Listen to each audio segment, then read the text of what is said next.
नमस्ते दोस्तों। स्वागत है आपका मेरे चैनल में। आज मैं आपको सती माता और शिव जी की कथा सुनाती हूँ। अगर कथा अच्छी लगे तो please like, subscribe and share करें और कमेंट में जय माता दी लिखना ना भूलें। सती माता की भावुक कथा, शिव पार्वती का प्रथम मिलन।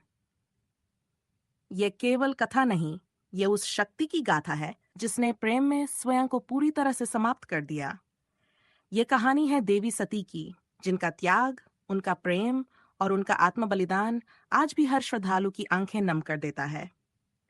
बहुत समय पहले की बात है। ब्रह्मा जी के मानस पुत्र दक्ष प्रजापति की पत्नी प्रसूति ने एक अद्भुत कन्या को जन्म दिया। उसका नाम रखा गया सती। ये कोई साधारण कन्या नहीं थी, ये स्वयं आदिशक्ति का अंश थी। बचपन से ही उनका मन सांसारिक विषयों से नहीं, बल्कि महादेव शिव में लगा रहता। लोग हंसते, कहते कि वह एक तपस्वी, औघड़, श्मशानवासी शिव को क्यों चाहती है। लेकिन सती का प्रेम सच्चा था, निष्ठा से भरा हुआ था। देवी सती ने कठोर तपस्या की और अंततः शिवजी प्रसन्न हुए। उनका विवाह एक भव्य लेकिन आध्यात्मिक रीति से हुआ। लेकिन एक हृदय में अब भी द्वेष भरा था, राजा दक्ष का। उन्हें यह विवाह स्वीकार नहीं था। वे शिव को विरक्त, भस्मधारी, बैरागी समझते थे। राजा दक्ष के लिए यह अपमान था कि उनकी पुत्री ने एक आश्रमी योगी से विवाह कर लिया।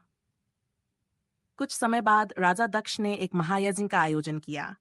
सभी देवताओं, ऋषियों, ब्रह्मर्षियों को आमंत्रण भेजा गया, परंतु जानबूझकर शिव और सती को नहीं बुलाया गया। यज्ञ में देवताओं का आगमन, शिव के आसन की अनदेखी, जब सती को यह ज्ञात हुआ, उनका हृदय दुख से भर गया। ये मेरे पिता का यज्ञ है, मेरा भी अधिकार बनता है वहां जाने का। शिव ने उन्हें रोका। जहां अपमान हो, वहां जाना स्वयं का अपमान है सती।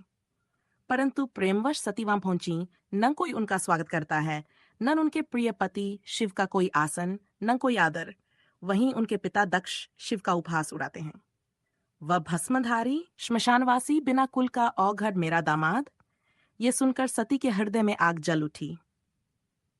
जिस शिव को मैंने हृदय से पूजा, जिसे समर्पित होकर मैंने अपना जीवन जिया, उसका ऐसा अपमान। उस पीड़ा से तिल मिलाकर सती ने कहा, हे अग्निदेव, साक्षी रहो, मैं इस अपमान को और अपने स्त्री धर्म को निभाते हुए इस देह का त्याग करती हूँ। और सती ने यज्ञ अग्नि में कूदकर अपने प्राण त्याग दिए। जब यह समाचार महादेव को मिला, उनका क्रोध ब्रह्मांड को हिला देने वाला था।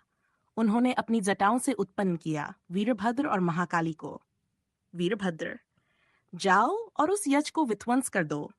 वीरभद्र ने यज्ञस्थल को ध्वस्त कर दिया और दक्ष का सिर काट दिया। शिव ने फिर सती के जले हुए शरीर को उठाया और आकाशगामी यात्रा पर निकल पड़े। वे रोते रहे, चलते रहे, सती के वियोग में। क्रोधित शिव का क्रोध शांत नहीं हुआ। तब श्री हरि नारायण ने अपने सुदर्शन से सती माता के शरीर के टुकड़े कर दिए। और जहां जहां सती माता के अंग गिरे, वहां वहां आज शक्तिपीठ है।